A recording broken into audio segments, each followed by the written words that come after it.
CNN has learned at least 4 of the more than 24 Russian cruise missiles launched from ships in the Caspian Sea crashed in Iran. No word from Moscow or Tehran, but U.S. officials say they believe there are injuries. A setback for the Russian Kaliber cruise missile, billed as a highly precise weapon with a 1,000-pound warhead being used for the first time in combat.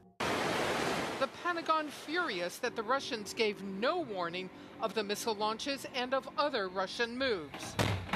It remains our hope that Russia will see that tethering itself to a sinking ship is a losing strategy.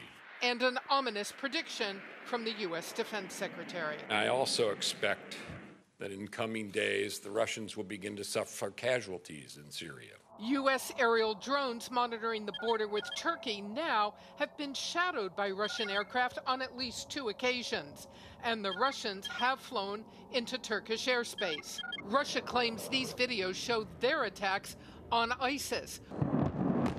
But the U.S. and Turkey say that is not Russia's main target. They have initiated a joint ground offensive with the Syrian regime, shattering the facade that they're there to fight ISIL. A U.S. official tells CNN, so far, rebel groups have been able to thwart at least limited parts of the Russian and Syrian advances. Even in the face of this brutal rocket system, essentially a giant flamethrower. But a top congressional Democrat says the U.S. has to do more. That might mean a no-fly zone in the southern part of Syria and sending a message that if he sends up helicopters to barrel bomb people, we're going to take those down.